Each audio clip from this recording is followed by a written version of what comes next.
Bien, y ahora estamos con el personaje en la noticia. Se encuentra con nosotros don Jaime Hernán Cornejo, un destacado escritor y analista de nuestro medio, al cual lo hemos invitado, conocedores de su presencia en Puno. No podía ser de otra manera, le agradecemos anticipadamente su aceptación. Hernán, buenas noches, ¿qué tal? Buenas noches, Jaime. Buenas noches, distinguida teleaudiencia del programa La Fuerza de la Palabra.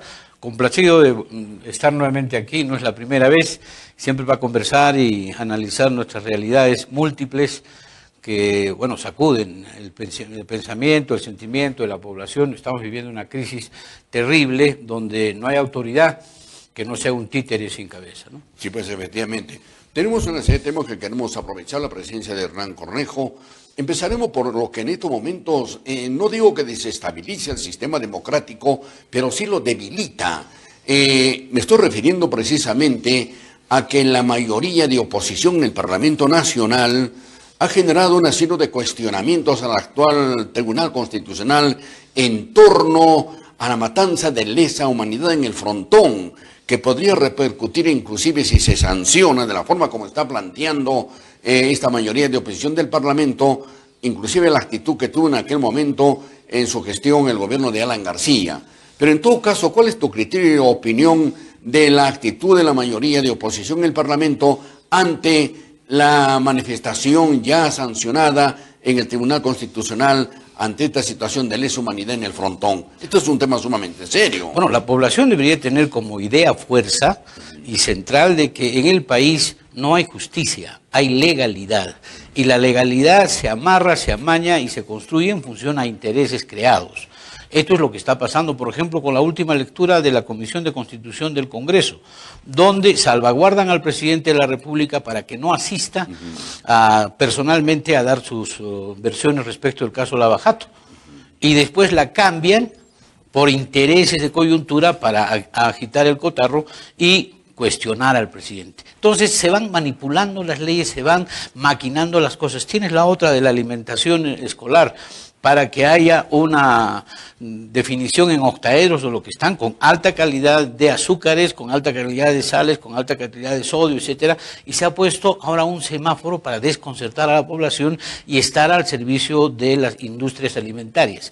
Pero volviendo a tu pregunta, para fortalecer este tema, en 1997, historiemos un poco, fueron defenestrados del Tribunal Constitucional 3 magistrados probos, Delia Rebodero, Guillermo Rey y el gran Manuel Aguirre Roca. En ese momento estamos hablando del gobierno de Fujimori. Del año 97. ¿Ya? Se opusieron a la reelección y Blanca Nélida Colán, que era una fiscal títere al servicio de Vladimiro Montesinos, decidió eliminarlos. Lo mismo se quiere hacer con 4 magistrados, donde está Aparicio, donde está un puneño, que es el Ramos Núñez, ¿no? Así es. Y entonces esto es peligroso.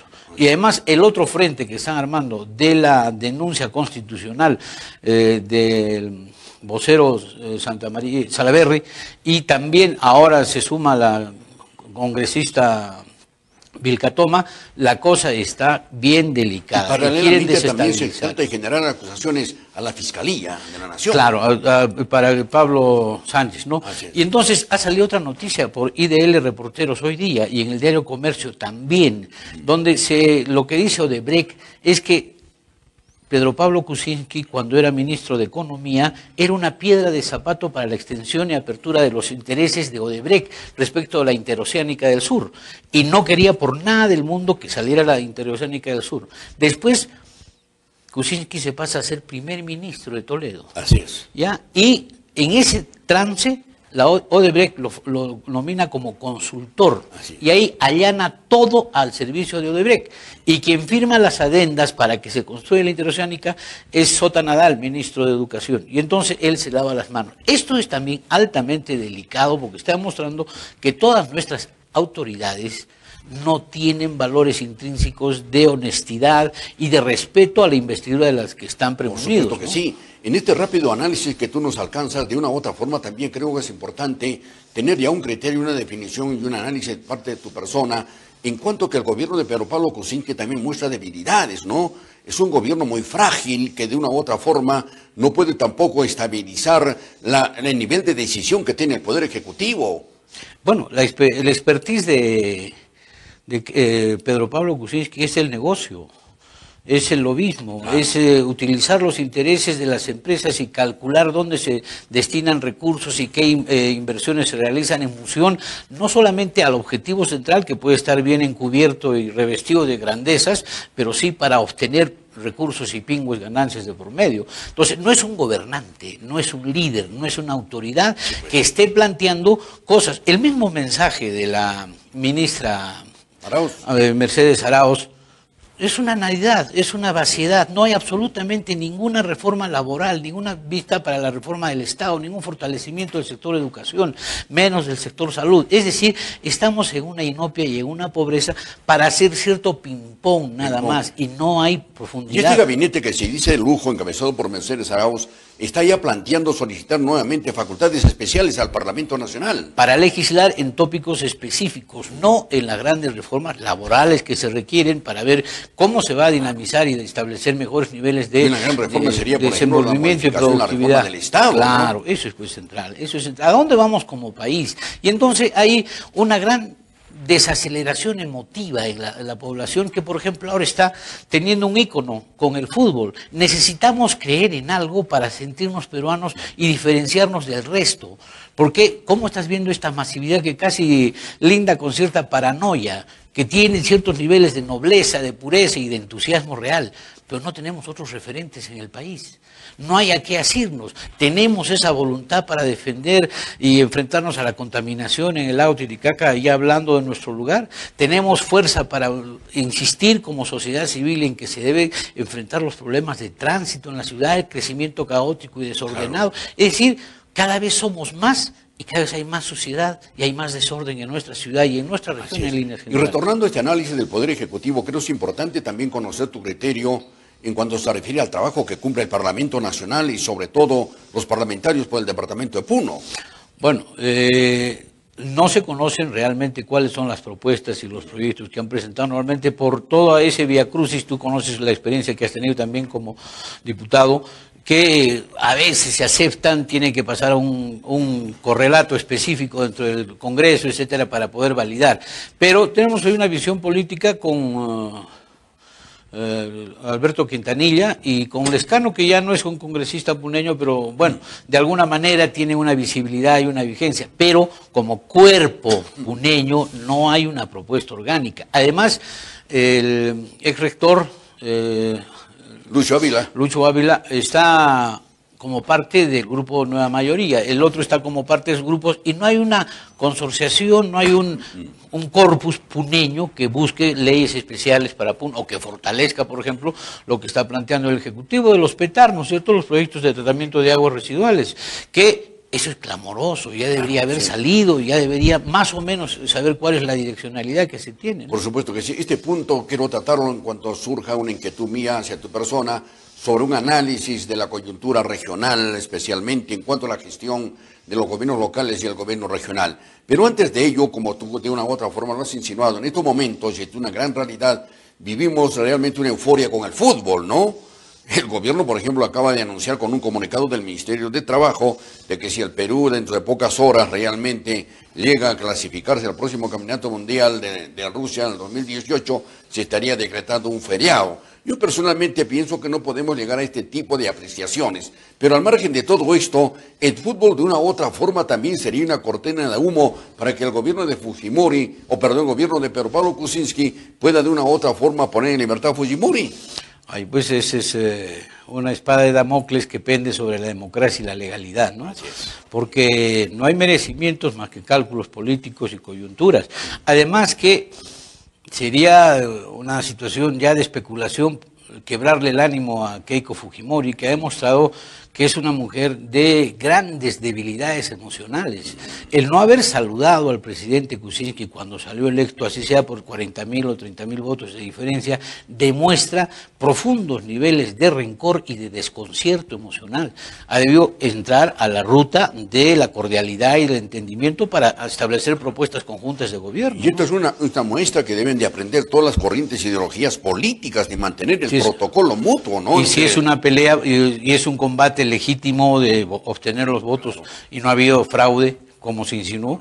Entonces, las razones es que hay una mayoría de población que no estaba de acuerdo con que la señora gobierne, y ella debió admitir la derrota y felicitar al contrincante ganador, ¿no? Claro Lo que que no sí. ha hecho, y entonces eso ya te muestra una tendencia emocional bastante errática. Sí, definitivamente. La vida o el sistema democrático del país también se desestabiliza o de una u otra forma muestra debilidades ante la ausencia de partidos políticos, no digo de organizaciones, de partidos políticos que no lo tenemos. No, y pues, o sea, el problema inclusive que los reputados como partidos nacionales son una maquinaria, ¿no? Una costra del partido aprista, el PPC ya no existe, Acción Popular está tratando de resurgir, la izquierda está fraccionada, etcétera, y los partidos regionales son caudillistas y son efímeros y no tienen una plataforma programática. Con esta ley de Mauricio Mulder, quizá hay algún reajuste, pero esto va a ser para después, no para este de 2018, donde deben salir porque esta ley no puede ser retroactiva. Entonces, los que ya han comprado sus kits tendrán que validar su expectativa hasta enero del próximo año, ¿no? Pero entonces, este es un panorama gelatinoso, no hay ninguna cosas concretas y tampoco se les está pidiendo que tengan planes efectivos y puedan cumplir lo que están prometiendo, porque al final esto es, Jaime, un saqueo de Internet.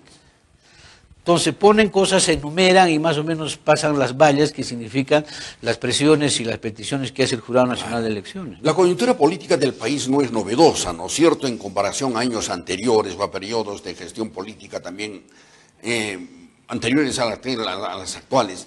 Pero de una u otra forma, estas características que se están dando de una mayoría de oposición, una debilidad del Poder Ejecutivo, un Poder Judicial que de una u otra forma no actúa con la oportunidad necesaria, en fin, esto podría desestabilizar el sistema, que esperamos que no sea así, ¿no? Bueno, ya está desestabilizado, no estamos haciendo las cosas que deberíamos hacer, no tenemos un Ejecutivo que tenga contundencia y direccionalidad, y el Parlamento lo que está poniendo es zancadillas, trabas, y haciendo una labor circense e impidiendo, porque son áulicos de la lideresa de Fuerza Popular, que se hagan las investigaciones. Como dicen, ¿a qué salto si el suelo está parejo? ¿Por qué no dejan que se investigue?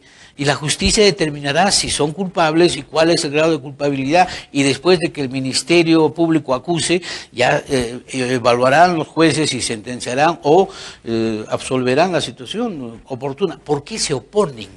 Entonces, ¿por qué? Porque hay temores y hay malos manejos. Ahora, se está discutiendo legalmente que recibir donaciones del extranjero no es un delito, no es un lavado de dinero, no es lavado de activos, ¿no? Entonces, ¿qué culpa podría haber ahí? Las culpas serían en que por el señor Joaquín Ramírez, que fue secretario, ahí sí hay lavado de dineros y esos recursos han sido utilizados indebidamente por Fuerza Popular. Y en el caso del APRA, Alan García es habilísimo para eludir responsabilidades, pero por habeas corpus, por acción de amparo, por prescripción de los delitos, etcétera. Hay un libro central que todo puneño debería leer, el caso García, que fue primer ministro de Humala, pero que lo escribió el año 93 y que ha sido reeditado por Planeta, ¿no?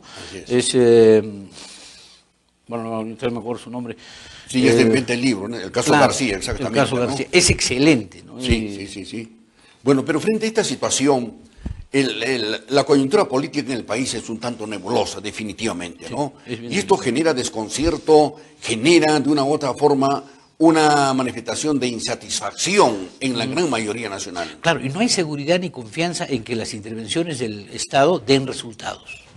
Ese es el problema del Ejecutivo. Ahora se están presentando lluvias ya en Bagua, dicen que va a haber vientos que van a amainar el asunto, se van a llevar las lluvias a otros lugares, etcétera, pero son 6 meses que se han perdido, ¿no? Esa es la resurrección con cambios, la reconstructuración con cambios que presidía de la Flor y que ahora lo hace un señor Quispe, tampoco te están dando resultados, etcétera, y hay el apetito que ha aflorado de los presidentes de los gobiernos, de los gobernadores regionales, ¿no? Entonces, es todo un panorama incierto, todo es pronóstico reservado, no hay confianza de la ciudadanía ni en el Poder Ejecutivo ni en el Poder Legislativo, salvo los áulicos, salvo la gente que usufructúa del poder y está cerca de los gobernantes, ¿no? Claro, pero ante este análisis y la coyuntura social y política que compartimos con contigo, Hernán, Creo que es importante también dar a conocer nuestro punto de vista sin ser especialistas en la materia, pero abocados a la proximidad de la realidad, el decrecimiento económico de la economía nacional, que también es sumamente riesgoso en estos momentos. Bueno, dicen que está creciendo porque hay los commodities, o sea, la materia prima está volviendo a subir de precio en los minerales, etcétera. La China está resurgiendo nuevamente. Por ahí puede haber algunas salidas de cierta bonanza, pero ¿hacia dónde se van a destinar esos recursos? ¿Cómo es la distribución del canon minero? ¿Cómo va a ser el resurgimiento de las constructoras, sabiendo que Camet, que la CGCGT, la otra y la de misma Graña y Montero están cuestionadas y no van a poder invertir, etcétera? Entonces, ahí hay que hilar muy fino, inclusive por la pobreza institucional del país. A lo mejor basta tener que transar con estas compañías que han delinquido, pero que por el hecho de ser peruanas van a tener un trato especial. ¿Y quiénes van a establecer las leyes de trato especial? La justicia peruana, que no es justicia, es la legalidad establecida, como te dije al principio. Sí. Entonces, todo es para descorazonar. La única posibilidad que tenemos es armar a nuestra sociedad civil, a las organizaciones sociales, populares, que empiecen a manifestarse, que protesten, los colegios profesionales, es decir, las universidades que digan, stop, alerta, estamos al tanto de todo esto y vaticinamos que este va a ser el desenlace y nos oponemos. Entonces, que sepan los poderes constituidos que ya hay un despertar de la población. Claro. Lo que tengo de señalar es adelanto una inquietud mía que iba a formularla, pero en todo caso creo que hay que ratificar lo que acaba de señalar. La sociedad civil tiene que tener la suficiente capacidad y la visión de saberse organizar frente a esta coyuntura tan difícil del país, sin desesperaciones, pero creo que ha llegado un momento histórico, yo diría, que la sociedad civil representada por las instancias como son las universidades, colegios profesionales, organizaciones barriales, organizaciones laborales, realmente asumamos un rol mucho más significativo y protagónico en forma directa, y los medios de comunicación también tengamos una visión clara y definida. Sí, pues, y tienen que aparecer liderazgos, ¿no? Tienen que en este asunto de efervescencia, del surgimiento, de una capacidad de indignación, de crítica y de propuesta, tiene que haber gente que encarrile las expectativas de la población y las conduzca a un lugar donde significa amagar, hackear a un poder que hace lo que quiere. Claro que sí, y eso no es desestabilizar, sino muy por el contrario, reorientar estas políticas de debilidad en la conducción del Estado. Y eso es construir ciudadanía, ¿no? Por supuesto que sí, y esto es importante, lo que siempre lo hemos señalado en la fuerza de la palabra de Cosmos Televisión, la capacidad de la sociedad civil debidamente organizada. Creo que ha llegado ya un momento histórico de asumir un rol mucho más protagónico. Pero no podemos estar pasivos, ¿no? Como ese poema de Bertolt Brecht, dice, lo llevaron preso y nadie dijo nada, al otro lo llevaron y a toda la multitud al final, y entonces nos vamos a quedar de brazos cruzados frente a este descalabro de gestión pública, donde dos poderes se pelean, donde amagan a otros poderes, y entonces, ¿para qué? Para hacer una veladura y un encubrimiento, cortinas de humo respecto del más grave caso de corrupción que ha empezado hace más de 30 años, desde el primer gobierno de Alan García, como Odebrecht. Entonces, porque mira, Jaime, hay que rescatar esto. Había una oficina especializada, organización estructurada para coimear en toda Sudamérica, en todo Centroamérica. No se salva Panamá, no se salva Colombia, no se salva nadie. Todos han recibido dinero y todos han hecho adendas para mejorar los ingresos de Odebrecht a través de la ampliación de los recursos en contra del Estado, y de esa plata dividirse con las autoridades que gobernaban. Pero no hay ninguna novedad en estos últimos 4 o 5 gobiernos democráticos que hemos elegido, haber retornado a la democracia. Lamentablemente, desde el nacimiento de la vida republicana siempre hemos estado en esta actitud totalmente negativa, donde se ha gobernado en función al interés de grupos de familias y de partidos políticos de turno, ¿no? Claro. Y es muy lamentable, desde luego. Y además, la estructura, imagínate cómo está Toledo salvaguardado y protegido por las leyes capitalistas de Estados Unidos, donde se defiende la libertad irrestricta sobre la persona sin tener en cuenta la naturaleza misma del crimen cometido, del delito perpetrado. Y entonces, ¿por qué? Por el procedimiento no salen las cosas, etcétera. Y no se está buscando la legalidad, la justicia, sino está buscando el encontrar algunas posibilidades abstractas de defensa de la persona, etcétera. Sí, pues lamentable es esto, ¿no?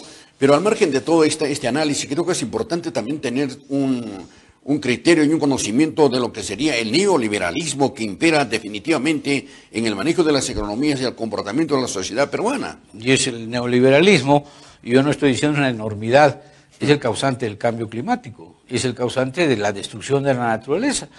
toda la tecnología de la que disfrutamos, que en muchos casos es pues solaz, satisfacción, es destrucción de la naturaleza, diariamente. Imagínate que el día del censo, por lo que no han salido los carros en Lima, ese es el reporte, ha habido una especie de tranquilidad ambiental, ¿ya? Que ha significado menos polución, menos dióxido de carbono, etcétera, y se podía respirar. Imagínate todos los días eso, cómo va el calentamiento, y este mismo ejemplo, cuando acelerándose. En Nueva Zelanda también se encontró mayor tranquilidad en el tránsito vehicular de Lima, ¿no? Imagínate, y hay demasiados carros, el caso aquí de Puno también, claro. Y las calles son estrechas, debería haberse una regulación, o sea, bueno, al final puede escandalizar a la gente, pero hay que tener criterio y saber ponderar la gravedad de las cosas que estamos viviendo. Al final, al borde del precipicio, recién vamos a querer reaccionar y va a ser tarde. Entonces, las autoridades tienen la obligación de ver el futuro, predecir escenarios, hacer prospección. ¿Qué va a pasar si sigue creciendo? Por el caso de Arequipa, en Arequipa se compran 50 carros diarios y nacen 30 arequipeños. Probablemente el 20% sea con padres puneños, o más, ¿no? Pero salen más carros, surgen por día al mercado, al parque automotor. Este ejemplo es interesante, que acabas de señalar. En Arequipa se manifiesta en las últimas informaciones periodísticas y también en el campo económico muy serio, de que el crecimiento económico y la bonanza económica que se tiene en Arequipa es producto de una incontrolable manifestación del contrabando procedente de Puno y de Tacna. Sí, pues la economía informal también es otra cosa, satisface a mucha gente, etcétera, pero está en el marco de la ilegalidad. Claro. Entonces, eso es negativo porque no hay las cuestiones impositivas. Y entonces, desde el nivel A hasta el nivel Z o el C como el D, todos tienen transacciones indebidas en la economía. Y entonces, los pocos que no están metidos en este torbellino, bueno, están pues descorazonados, desconcertados, y no se está armando país, no somos nación, no tenemos proyecto, y por eso el fútbol nos quiere unir, y ojalá pues que no tengamos el descalabro que puede surgir, ¿no? Esperemos que así sea, claro. Y que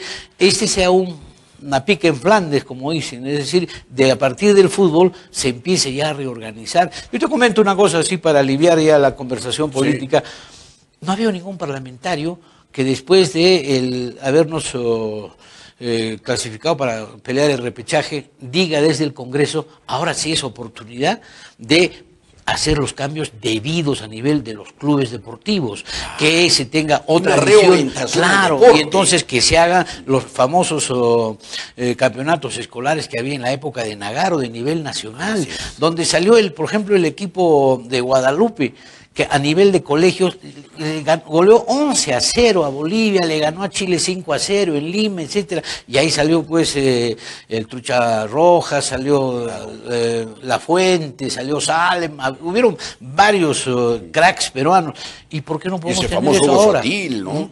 Y entonces ahí necesitamos hacer reforma, pero reformas, replantear las cosas porque están caminando mal por la herencia de el fujimorismo y de su aliado que fue el APRA, porque el APRA dejó por las patas de los caballos al Perú en 1990, ¿no? Sí, pues. Teníamos más de 17,000 puntos de evaluación de la moneda por día.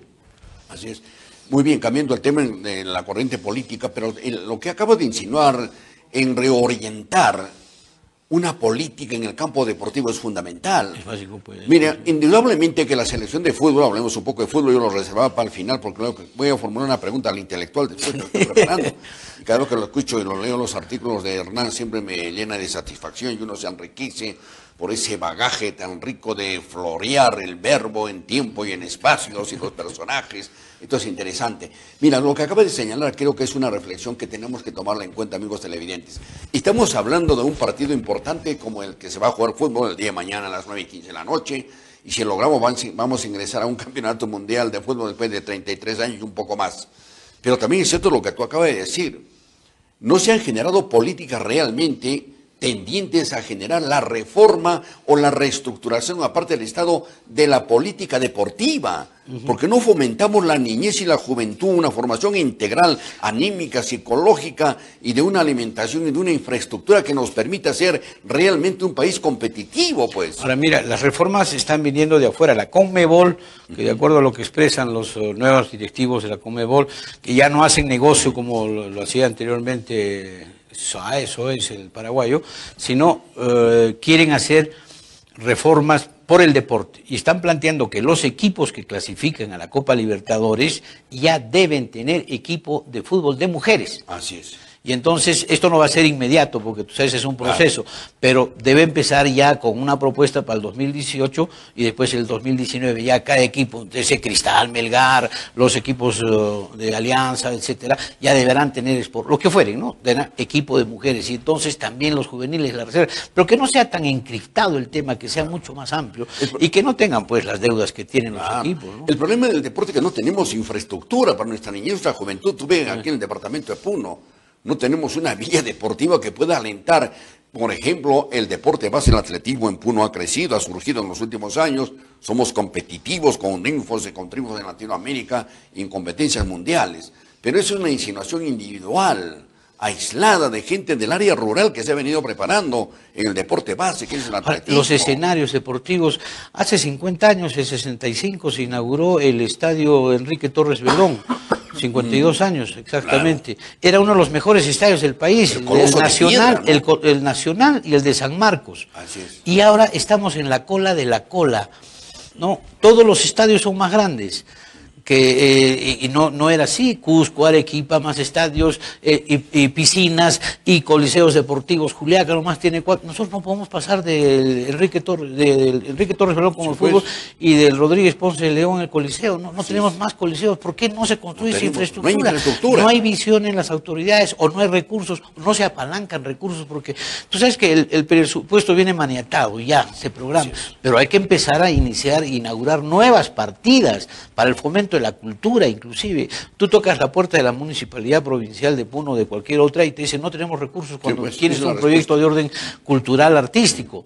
Entonces, si no tienen recursos, tienen que buscar una puerta para fomento, para gestión, para promoción de las actividades culturales, de las danzas, de los sicuris, de la música, de las estudiantinas. Es decir, tiene que haber fomento. Estamos todavía en una época del individualismo y del entusiasmo de ciertos directivos, de los grupos de estudiantinas, de los grupos de danza folclórica, de los sicuris, etcétera, y no hay un fomento. Y somos capital del folclor. Y lo único que tenemos así como un fogonazo es el flash de la Festividad de la Virgen de la Candelaria y algunas que otras cosas más, pero que se hacen por propia inercia, no por apoyo del gobierno y de las autoridades, ¿no?, regionales. La descentralización de una otra forma ha avanzado, ha progresado, se ha detenido, ha fracasado, porque también es importante hablar el hecho de tratar de profundizar una descentralización a través de los gobiernos regionales y gobiernos locales. Estamos en una parálisis y estamos en un retroceso, una especie de hemiplegia, ¿no?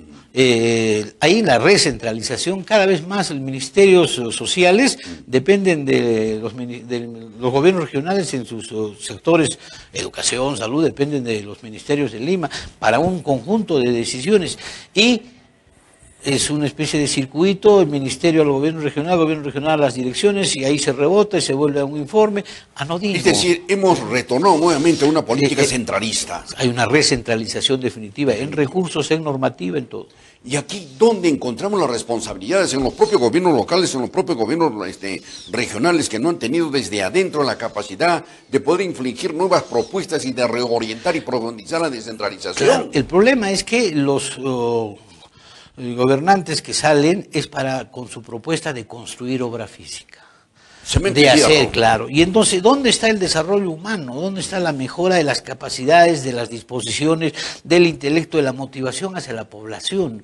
¿Cuándo vamos a construir ciudadanos que tengan confianza en sí mismos, que tengan proyectos de vida a nivel familiar, que haya consorciamiento entre municipalidades? Es decir, que sepamos hacia dónde vamos, qué es lo que va a pasar con nuestra bella ciudad de Puno, que alguna vez fue bella. Estoy haciendo una especie de pleonasmo indebido, y de su población. ¿Dónde estamos? O sea, eso no se está planteando como un elemento de gestión pública que sea parte de una visión y de una misión concreta. Estás haciendo referencia a la ausencia de proyectos integrales de desarrollo regional. Hay una ausencia nítida y concreta en ese Y además sentido. hay un divorcio. Cada municipalidad provincial y distrital es un fin en sí mismo, ¿no? Sí, pues, se miran el ombligo. partido, ¿no? Dice, yo no quiero personalizar ni personificar en nadie, pero esa es la línea general, eso es lo que está pasando, ¿no? Tienen sus autonomías, tienen sus cosas y después tienen sus excusas y sus coartadas cuando no cumplen, Frente a esta ¿no? coyuntura nacional y regional, que es un tanto incómoda y lamentable, desde luego, pero sin generar en un momento una desesperación, porque tenemos que tener la suficiente sapiencia, la capacidad y la reacción para superar este problema, como tú lo has expresado de alguna manera. ¿Cuál es el rol que debe de cumplir el intelectual?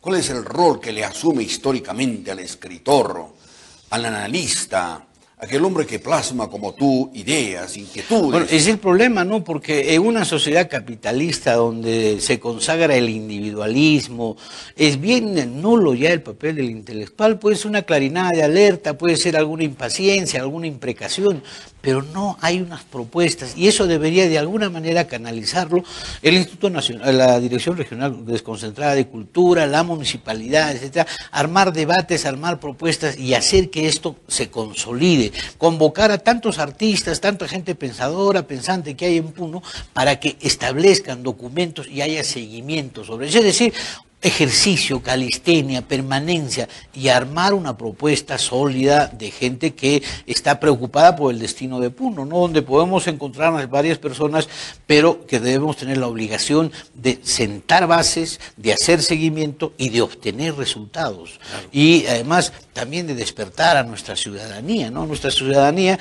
tiene diferentes niveles de percepción de los problemas. Tenemos que buscar un nivel de entendimiento en el diálogo para caminar hacia una dirección definida, ¿no? ¿Es satisfactoria aquella predisposición y esta norma que en muchas de las formas se enriquece el yoísmo y el individualismo del puneño de ser Puno capital del folclore? ¿Qué hemos hecho frente a esto y qué hacemos, qué nos proyectamos? Bueno, estamos ahí nomás, pues, ¿no? Creciendo por el valor intrínseco que tiene la festividad, las danzas, pero hasta ahora no hemos podido definir una ruta definida, una establecida, o sea, una cosa consagratoria, ya estable, ya sólida, solvente. Cada año estamos peleando por unas cosas, círculo vicioso. Claro, y además estamos poniéndonos de hinojos y rodillas ante las impaciencias y las maneras tan medievales que tiene la primera autoridad eclesial, el obispo, ¿no? Entonces, no hay la visión de autoridad, ¿no? Y bueno, se pueden llegar a extremos, porque tú sabes que el valor del catolicismo está en las imágenes, y las imágenes no solamente las pueden consagrar los sacerdotes, puede consagrar a la propia población, ¿no? Como se ha hecho en muchos lugares. El Cristo del Pacífico, que lo hizo Alan García, etcétera, creo que lo ha consagrado otra persona que no ha sido el canciller, ¿cómo se llama este señor? El grado que tiene, Cipriani, cardenal, ¿no? Cardenal Cipriani. Bueno, entonces ahí está, y es un monumento, y la gente ya le está poniendo velas, están rezando, etcétera, ¿no? A pesar de que ha sido una construcción indebida, mala vida, y además para apañar ciertas cosas. Malvenida, ¿no? También parece. Entonces, se puede tener varias cosas, pero el asunto es que la festividad de la Virgen de la Candelaria no puede organizarse el mes de enero para febrero, no se definen las cosas, ya debería haber una especie de danzódromo, de cosas así, con todas las comodidades del caso. Está bañando aquí la capacidad humana. Hay una disputa soterrada entre la Federación Regional de Folclore y Cultura, la municipalidad, no hay un ente que dirija y que además consensúe, establezca también un punto de entendimiento y diálogo con los presidentes de los grupos folclóricos, que cada uno también se cree un fin en sí mismo, ¿no? Cada uno por su grandeza, etcétera, su tamaño, pues no quieren hacer caso a nadie. Entonces ahí pues un desorden, una anarquía terrible. Hay que sentar bases en función de diálogo, en función de conversar, establecer cosas que signifiquen asignar recursos, mejorar las situaciones y además conciliar los puntos opuestos que hay, pues porque tú sabes, un campo de agramante es modernidad, confrontar con tradición, con innovación, con cosas, ¿no? Entonces el costumbrismo, las cosas así nos pueden llevar a puntos de desencuentro total, ¿no? Conversar contigo es sumamente satisfactorio y reconfortante. Hace pocos días, el 5 de noviembre de hace muchos años, se lleva adelante lo que se ha venido a denominar la escenificación de la pareja mítica Manco Cápac y Mama Ocllo y todo esto. Y en nuestros medios, algunos medios de comunicación que son muy pocos, se ha venido cuestionando el hecho de buscar personajes no exactamente puneños ni quechua hablantes, ni aymaras parlantes, para poder tener el personaje tanto de Manco Cápac como de Mama Ocllo. ¿Cuál es el criterio de Hernán Cornejo? Bueno, la idea es que salgan de Puno, ¿no? Y se les instruya y se prepare. La primera idea fue del prefecto de Puno, Juan Luis Mercado.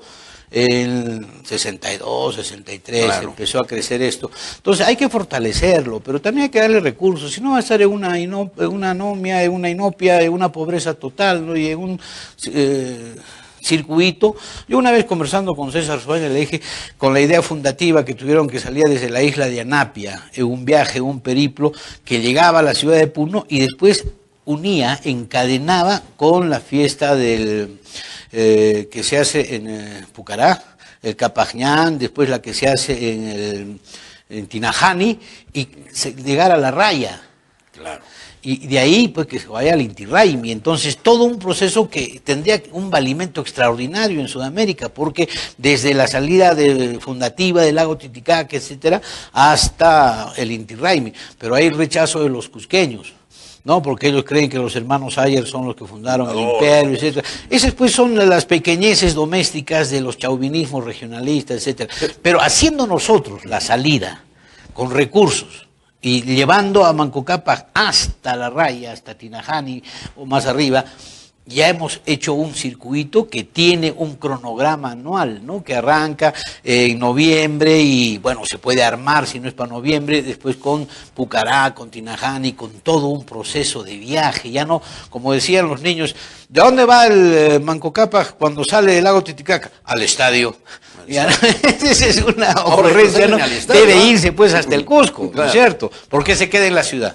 Esto es importante, ¿no? Pero al margen de todo este análisis, es importante lo que has dicho de alguna manera, lo has expresado en un momento. ¿Quién lo hace? ¿Cómo lo planteamos? ¿Cómo orientamos?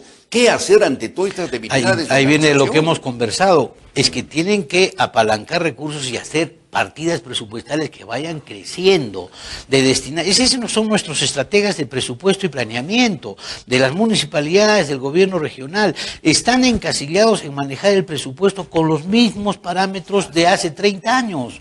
Es decir, destinados para la carretera acá, para la carretera allá, para el hospital acá, para la escuela acá, etcétera. Y las nuevas necesidades del mundo moderno que se están presentando en Puno, o de los acontecimientos que tienen, están siempre clausurados. Se sientan ante la mesa las autoridades y dicen, bueno, ¿qué hacemos? Pero no hay plata. Y el gobierno regional dice, y sí, no tengo plata aquí el 2015, el 2016, pero el 2018, 2019 ya voy a tener porque estoy haciendo estas aperturas presupuestales para fomentar. Y entonces también se instruye en esa línea a las municipalidades. ¿Por qué siguen siendo pobres las municipalidades para estos aspectos y dilapidadoras en otros términos, ¿no? Y además devuelven recursos. Es decir, el mundo de cabeza. De cabeza. Una pregunta que varios folcloristas, folclórogos, analistas, antropólogos, a través del tiempo han publicado una serie de obras y de textos señalando, no sé si con miopía o con mucha claridad meridiana, pero en todo caso tu opinión me parece importante conocerla y seguramente que los televidentes están ávidos de que tú nos puedas responder.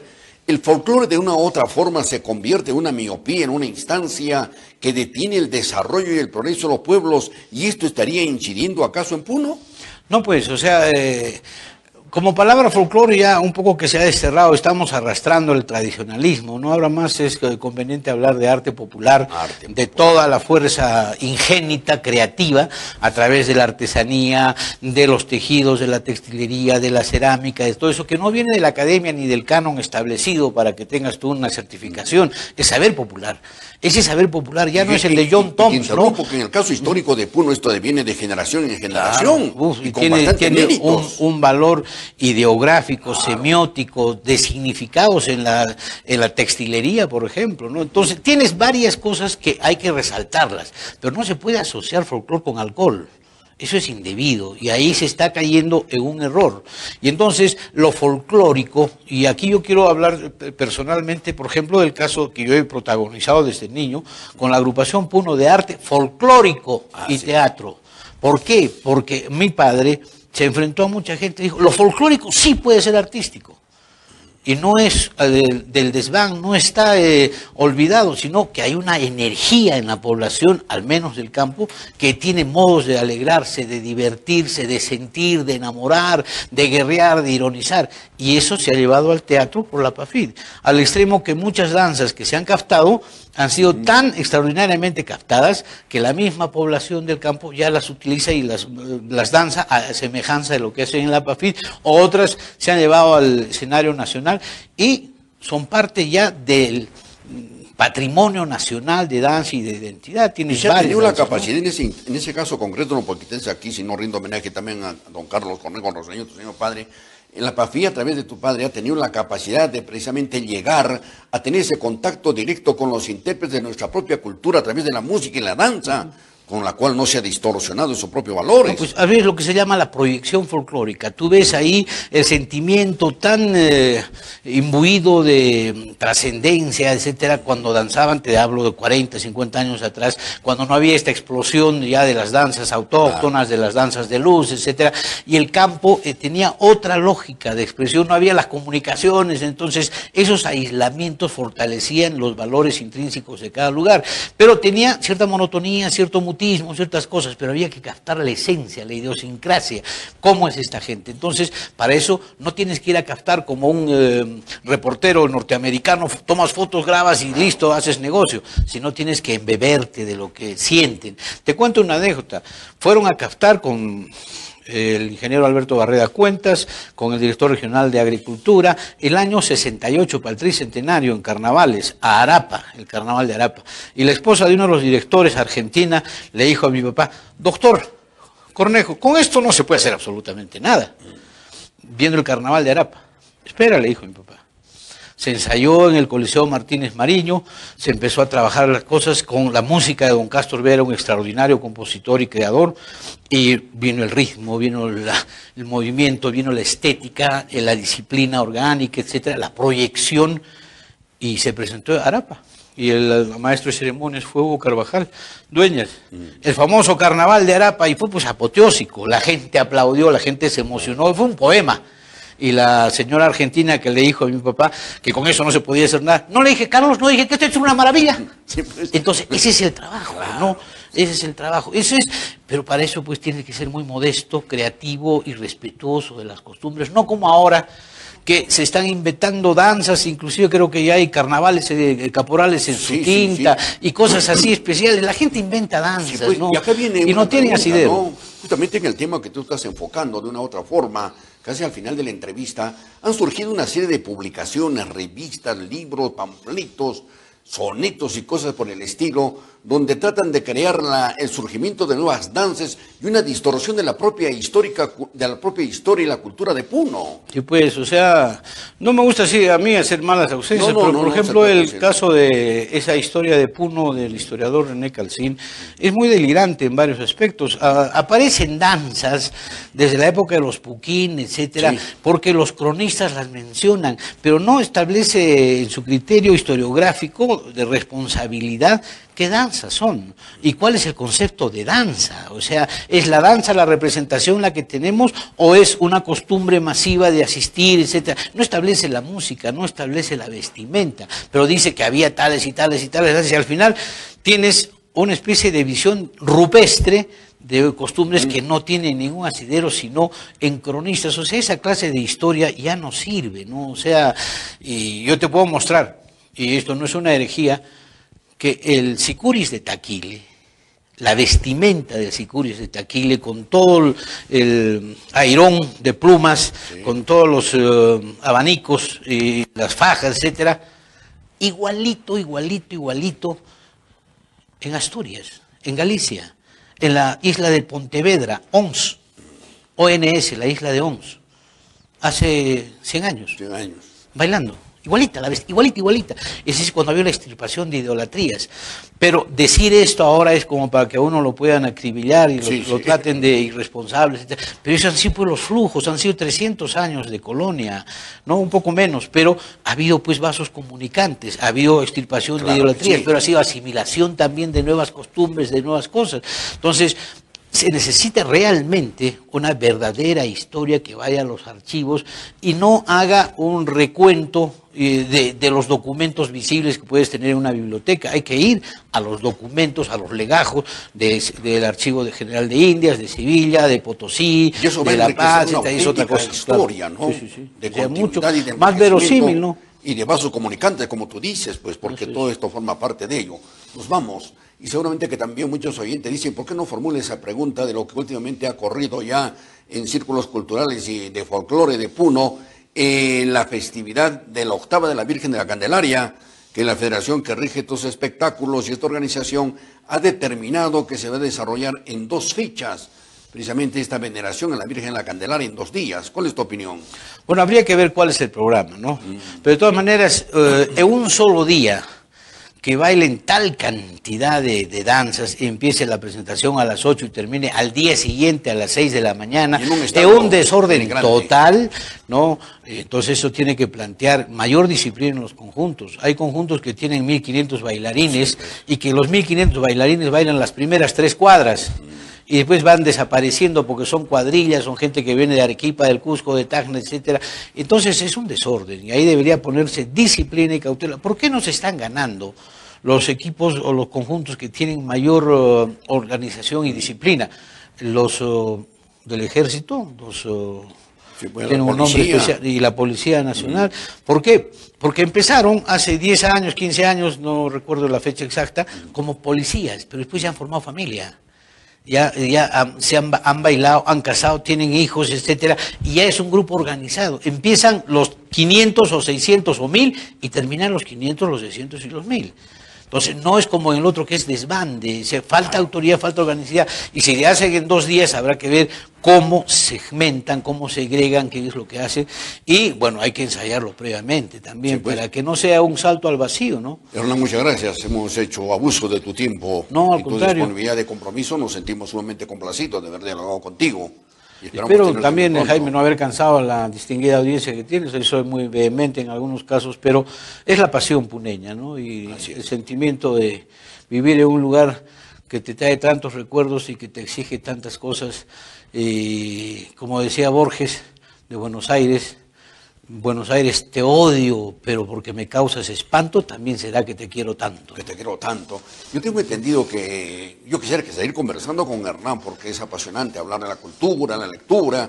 He formado parte en algunas veces visitas muy circunstanciales a su biblioteca, que es riquísima, y esto me llena de satisfacción. Y habla que Borges, tú eres borgiano, pues, ¿no es cierto?, de sobremanera, ¿no? Bueno, sí, y, bueno, ¿sabes qué? Las lecturas, Borges, Churata, Octavio Paz, de Juan Gonzalo Rosa en su poesía. Bueno, es innumerable, o Vallejo que te conmueve, y Vallejo, los ensayistas, por ejemplo, hay ahorita, el apellido es Vergara, ya, Vergara,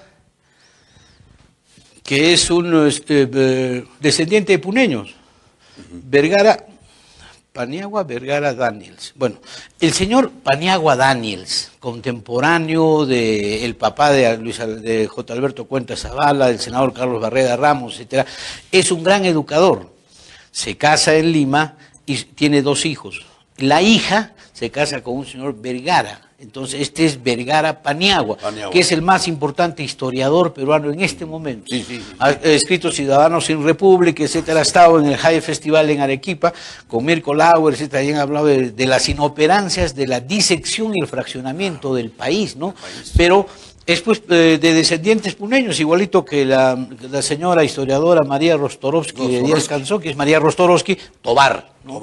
De los Tovar, que en esos eran pues señores, ¿no? Tenían la hacienda de acá atrás de los Muñoz Nájar, que fue de ellos primero. Aquí en la zona de Coyacachi, claro. ¿no? Después en la parte de Moqueo, Macusán y de Caravalle tenían también los Tovar de Alberti. Yo voy a abusar tu presencia y solamente te pido 1 minuto nada más. Me pregunté que mucho le gusta leer a Borges y es fabuloso, fue extraordinario. Y Borges jamás se obtuvo ser distinguido con el premio Nobel, permanentemente lo proponían, etc. Bueno, es extraordinario, ¿no? Borges dice, por ejemplo, que el tango es un baile de burdel, ¿no? Y esta aseveración de Borges no le gusta mucho a los argentinos, che pibe, como dicen ellos.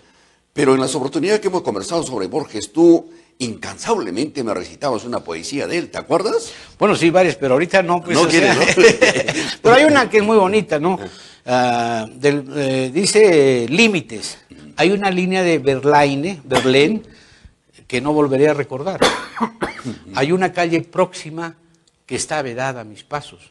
Hay un espejo que me ha visto por última vez. Entre los libros de mi biblioteca estoy viéndolos. Hay alguno que ya nunca abriré. Este verano voy a cumplir 50 años. La muerte me desgasta incesante. Interesante. Muchas gracias por tu presencia, muy amable. Nosotros hemos conversado con nuestro distinguido amigo Jaime Hernán Cornejo, a quien agradecemos la gentileza de haber compartido esta entrevista.